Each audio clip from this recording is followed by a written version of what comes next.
So, hello guys. Welcome back to my Metal Slug Awakening journey. So, um, bago tayo mag-start, mag-ano lang tayo. Mag-claim lang tayo ng mga daily quest natin.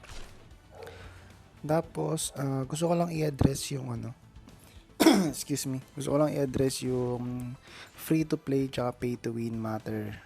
So, sa mga di nakakaalam, tayo po ay free-to-play player. So, para matapos na yung discussion, ipapakita ko na lang kung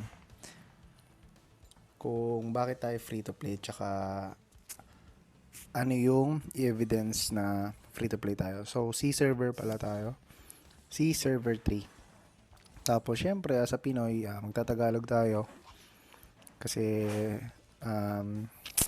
Pinoy tayo. So, shoutout na lang sa ating mga taga-subaybay. At kung Pinoy ka man, comment ka naman sa baba.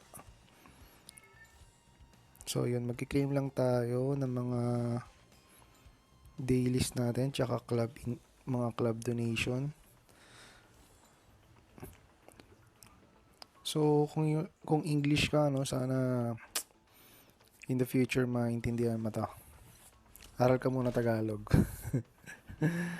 So, yun, wait. Dito tayo sa challenge store. So, yan. So, ngayon nakikita nyo may rubies tayo. Yan kasi nagko-confuse yung mga commentator natin. Bakit ako may rubies kung pay to play ako? Ay, kung free to play ako. Kasi normally, pag may rubies ka, syempre nag-pay ka sa game. 'Di ba? So, yan. Makikita nyo may rubies tayo dyan. And i-explain ko mamaya kung bakit tayo may rubies. And bakit di natin ginawa ng video na nakakuha tayo ng rubies. May explanation yun kasi yung devs ayaw natin malaman yung bug. So, yan. Claim lang muna tayo. Actually, may bug kasi sa MSA. Not sure kung last week lang yung bug or running na talaga siya since season 3. Pero kami, lately lang namin nalaman. And unfortunately, hindi namin na-maximize yung bug na yun. Konti lang. Siguro, 2 weeks lang ako naka-ano ng bug na yan. So, explain natin yan mamaya. Claim lang tayo dito. So, kita nyo naman, level 8 pa lang ako. Kung gumastos na talaga ako, nasa level 10 na ako. Level 8 pa lang yung mystery shop ko. Hindi pa na-unlock yung level 10. So, yun. Claim lang pa rin tayo ng mga free natin. Dito tayo sa tuhog-tuhog. Ito yung pinaka-ayaw ko na event kasi napakatagal Tapos kailangan mag-aim ka pa ng napaka-accurate. So, shout out to my English friends, English commentators. Sorry if you couldn't understand what I'm saying. So, basically, sorry for the interruption. So, basically, I'm just doing the claim and I'm explaining why I'm free to play. Because many commentators saying that I'm not free to play. So, this is the evidence that I'm free-to-play player. So, bakit tayo free-to-play, no? Free-to-play tayo kasi gusto natin malaman kung hanggang saan yung aabuti ng mga free-to-play player. As much as we want na supportahan yung devs at maggastos dito sa game na to, gusto natin malaman kung makakapalag ba yung mga free-to-play, no? So, kaya natin ginagawa yung yung maglaro ng libre. So yun, ang ganda ng natin doon, ang tuhog, gitnang gitna. Mga legendary lang yung mga nakakagawa nun, sir. So yan, claim lang tayo. Claim, ano lang naman to, saglit lang naman kasi nag-dailies lang tayo, tsaka may shortcut na yung dailies, diba?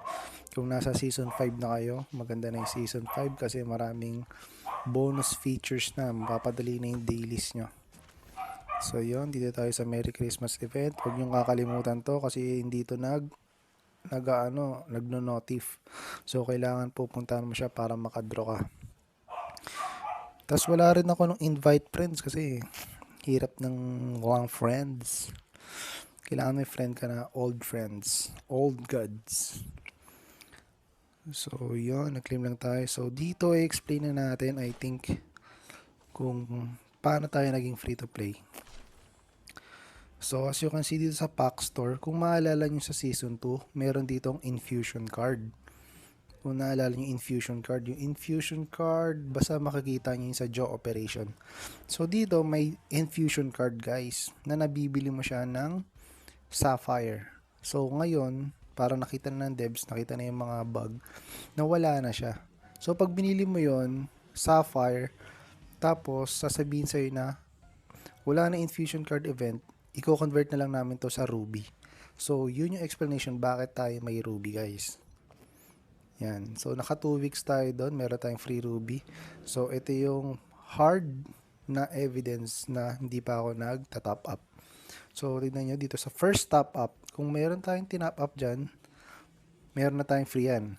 Yan. Ano, nakalimutan ko yung pangalan. Yan. Pero, hindi pa tayo nagta-top up ng any amount. So, ibig sabihin, free to play pa rin tayo guys. Hindi pa talaga ako nagta-top up. Yung Ruby niyan is nakuha ko dahil sa bug. Sa friendly bug. So, yun lang guys. Sana naliwanagan na lahat na nagtatanong. At salamat sa mga suporta nyo guys. At see you sa mga susunod na upload. Yun lang, tingin lang. Bye!